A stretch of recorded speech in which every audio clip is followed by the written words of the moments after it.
More than 100 days and 75 years. 100 days of the highest rate of civilians slaughtered in the 21st century. Israel killing more than 10,000 children in what UNICEF has called a graveyard of children. 100 days of dropping 2,000-pound bombs hundreds of times on the very spaces families were crammed to seek shelter, murdering them in an ever-shrinking killing cage in sheer cruelty and deliberate destruction of life.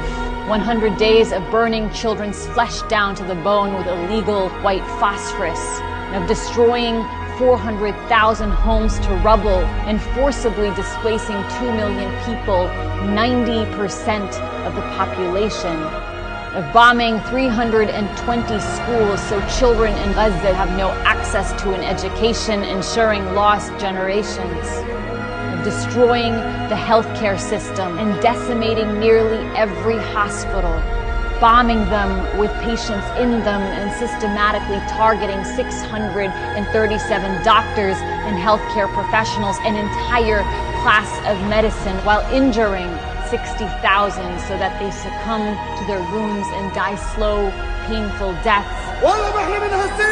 Not enough to massacre them in their homes, but to massacre them in their hospital beds. 100 days of bombing bakeries and purposefully burning food while denying aid trucks in, so an entire civilian population of 2.3 million is mass starved. 80% of those starving in the world in Gaza, 9 out of 10 people in Gaza sleeping without eating, with Israel using starvation as a weapon of genocide on 1 million children. 100 days of killing more than 100 journalists, the highest number of journalists murdered in history.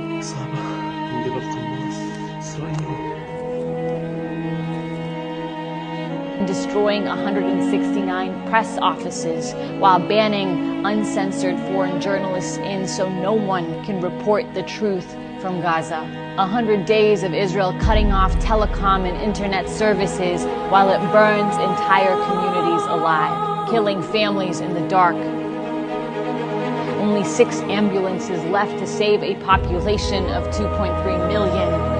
100 days of destroying the world's oldest churches, mosques, universities, historical archives to erase a people's culture and their history. 100 days of target assassinations of Gaza's best and brightest, its leading poets and civic activists, its preeminent scholars and scientists, its leading public intellectuals, to kill any prospect of a people's future. 100 days of erasing 1,400 multi-generational families from civil registries, grandparents, parents,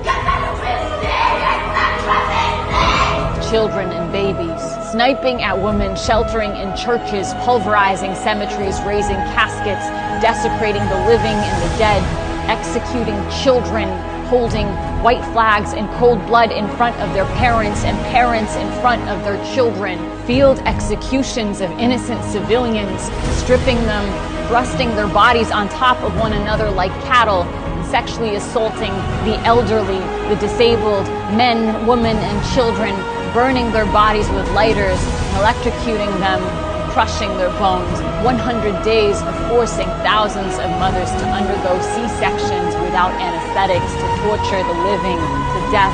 100 days of blowing limbs off 9,000 children, and cruelly forcing thousands to undergo amputations without anesthetics.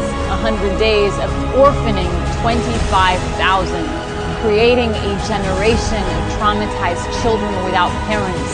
100 days of collapsing neighborhoods on families' heads in their sleep, as they shelter in UN schools after being forcibly displaced from their homes, children's bodies crushed beneath rubble, soldiers laughing and filming themselves as they press the button to wipe out entire blocks on children's heads, as though human lives are a game that they play. The sadism and sense of impunity and hatred for innocent life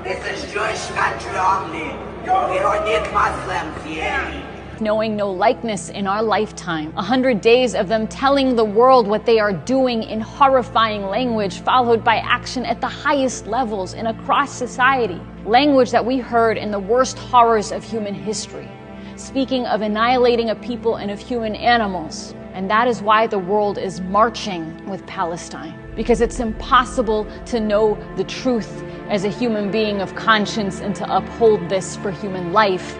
100 days of the first genocide in history, where its victims are broadcasting their own destruction in real time in the desperate, so far vain hope that the world might do something. This can never be self-defense.